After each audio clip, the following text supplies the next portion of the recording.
Hello, so it's Winterfest 2002, which means we had a new hero released, and just like previous Winterfests, it's a hero that looks like it's going to have some serious implication on the metagame. Like I said, last year we got Isaac, who is probably the fourth best hero in the game. He really shook up the metagame after a couple months, and after people started figuring out how to use him best. The 2 years ago, we got Sebastian, who is pretty much been the best hero in the game for the last 2 years. I mean, he is the OP is all heck.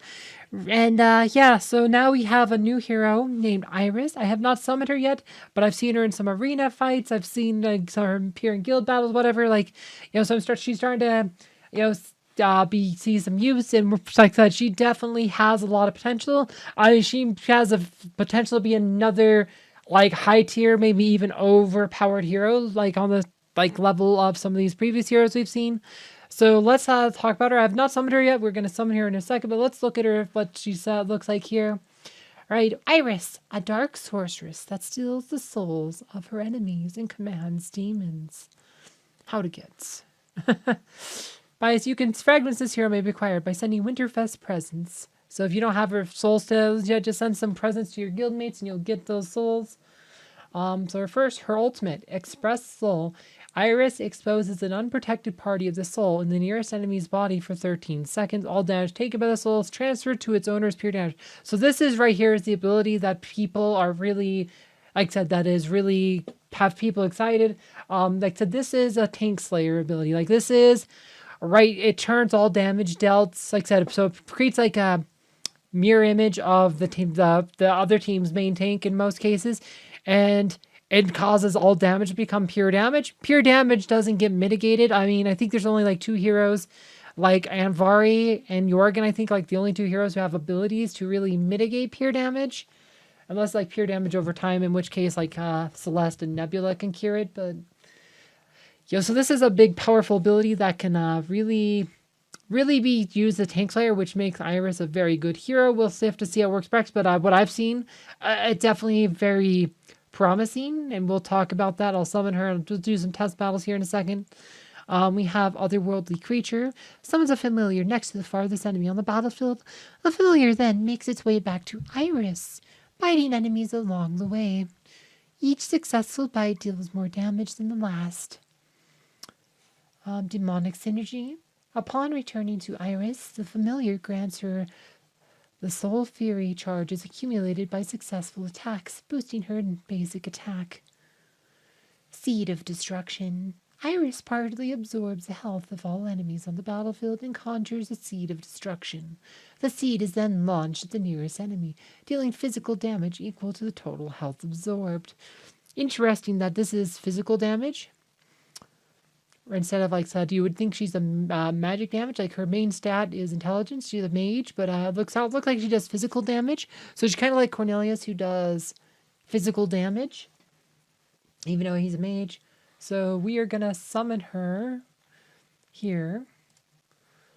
30,000 gold.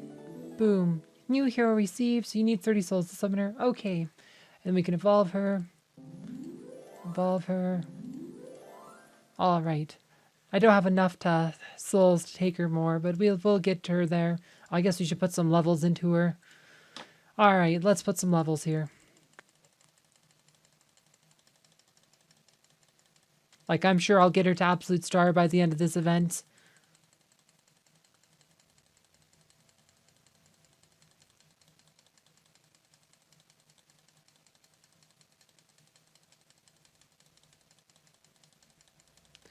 All right.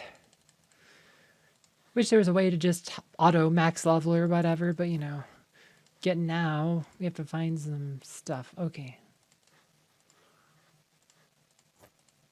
All right. Promotes.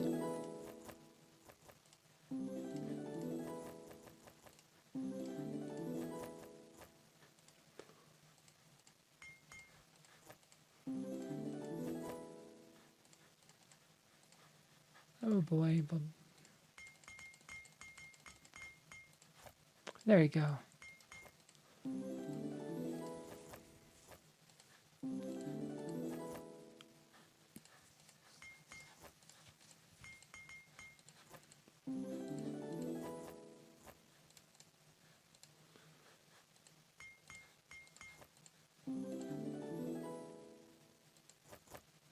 All right, so we're pretty much as far as we're going to get on that. So now we can kind of look at her abilities here, right? So Iris exposes an unprotected part of the soul in the nearest enemy's body for 13 seconds. All damage taken by the soul is transferred to its owners.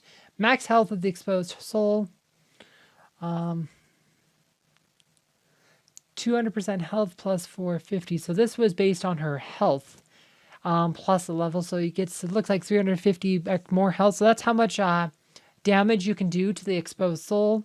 So I assume as you get this up high, right? Like, so let's put some levels here, just kind of, right? So look at that, it jumps up. So it looks like it increases by 350 power for each level. So, and then, right, so based on her health. So if you max out her health, like she probably has a health glyph. Yeah, she has a health glyph. Let's see, magic attack buff. Yep, she has a health book. So that's what she has there.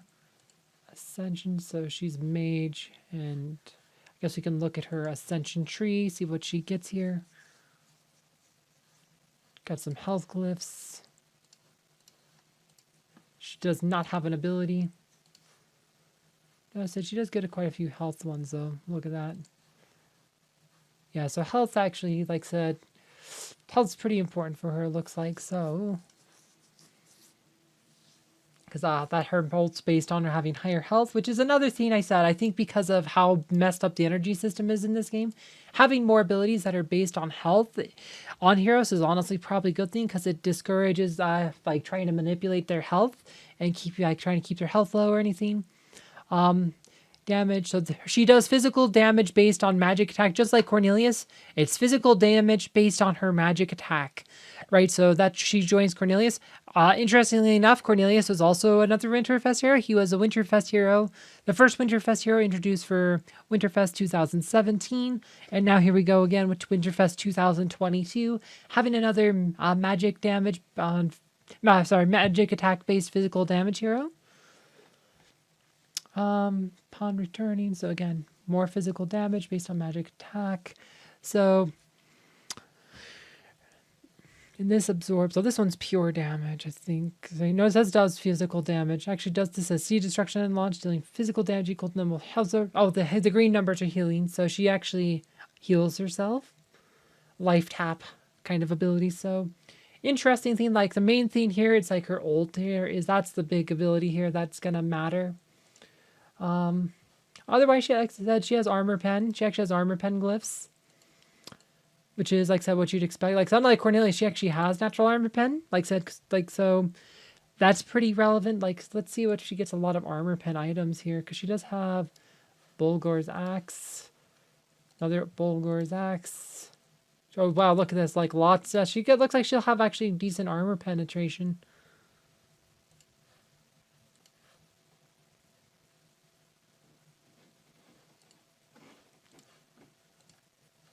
Magic attack and defense.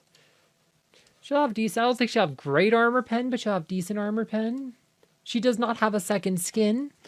This makes her the only hero currently who does not have a second skin. Like other heroes, when they introduced them, like recently, they'd actually start them with second skin. I was kind of thinking maybe that's why they only added 3 new Winterfest skins this year, because they were going to add one for her to make it 4, because every other year we got 4 Winterfest skins instead of 3, but we didn't get one, so I don't know. Maybe we'll get one next week. Who knows? But we did not get a Winterfest skin for her. And so let's do some like test battles to kind of see what we got here. Actually, we have some tests up here. Manual max power. So let's see what we can do with Iris here.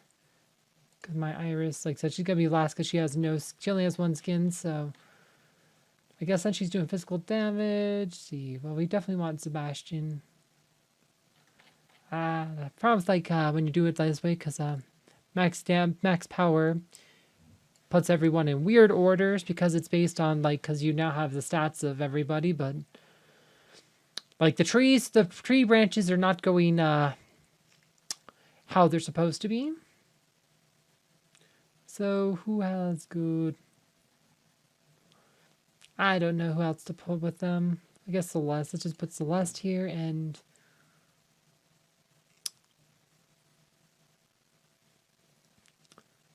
Isaac has potential, but no, let's not do Isaac here. He's not, like I said, not any much magic, no magic naturally, just old slowly. But some stuff. What pet can she use? She can use Albus, Biscuit, and Oliver. Probably Albus a lot of time. I guess, it depends. Smasher might want Albus, but we'll stick with that for now. And nope, that's not gonna work. I don't know who to put with her. Like, where is, like, let's put up Fox or something. Where's Fox?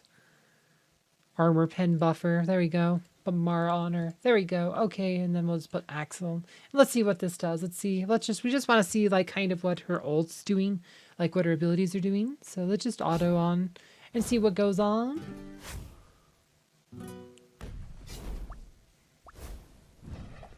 Because we just kind of want to watch what she does here.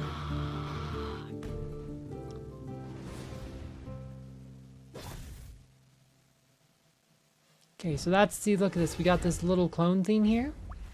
You see how it has its own life bar? Right, but every time it took damage, it did pure damage to Corvus, and Corvus died. And that's kind of like her theme, because the target that you create does not have any mitigation, so it takes damage like a chump. So all that damage it takes gets transferred to pure damage. Like, so she is gonna be a tank slayer, like... She looks like she's doing pretty good damage. Like, so we'll look at the numbers after this fight.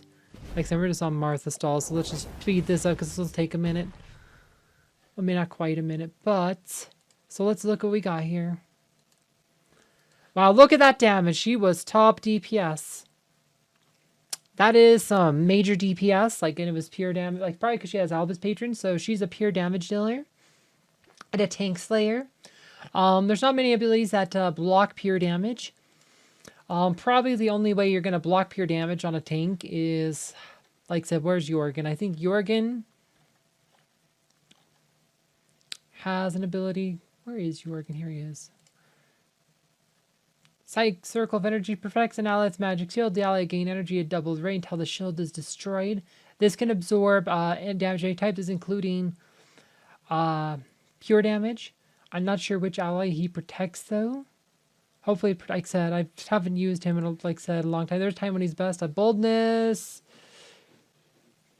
Just here, reduce damages nearby. Okay, whenever shield ally receives damage, like I said, this can this does just does damage, doesn't block anything. The other here, the one you can do is Anvari. Anvari's Nature's Barrier blocks physical and pure damage. So this could block the pure damage that Iris is doing. But however, this only goes on the hero with the lowest armor. So there's like most tanks have a lot of armor. There's, like I said, right, the like except I actually did a video on this, like I think in October, maybe it's early November. But I talked, like, if you skip her devil skin, Aurora has almost no armor. Like, without the devil skin, her base armor is like 5k, 5.8k or something. Like, so she will be the lowest armor in most teams if you're, like I said, if you don't get her devil skin. There's pros and cons with that. She does take damage more, but, like, if you have trying to survive against Iris or something, like, that Nature's Barrier will go on Aurora, which means she's not taking the pure damage from Iris's ult. So that could be a consideration, like, that might be a way to try to mitigate that. Again, Jorgen, I mentioned, can also protect against pure damage. Those are about the only things you can do. Other thing you could maybe do is, like, maybe put, like, a second tank behind her. Like, you'd say, there's Corvus, who is often uses an off tank behind, like I said, use, like, an off tank. Like, so he has this passive ability. Royal Defense, when an ally's health drops below 20%, Corvus moves into the center of the team. Can be triggered once every 8 seconds. So, like, let's say your main tank, like, so there's only 3 tanks that go in front of them. They are Chaba, Aurora, and Cleaver. So this will only work if one of them are the main tank. I don't think he can move himself to the center. It has to be an ally. So, like, so I don't think he can move. So I think it has to be the other hero. So. But, like, if you have another tank in front of him who's getting beat, like I said, suffering from Iris's ult, he can try to save him with his passive here. Like I said, again, it has to be Cleaver, Aurora, or Chaba. Like this might give him more of a use here. Like I said, he's kind of been lackluster, but right, I said Iris is gonna make it a lot. Tanks are probably gonna go down a peck with Iris, but we'll see. Like I said, you can do the Anvari energy trick and stuff, and try to do Corvus as a secondary tank. But yeah, we'll see how she shakes up the metagame. But she right now she's looking like she could be another OP hero. Anyway, I hope you guys found this video fun and informative. Thank you for watching.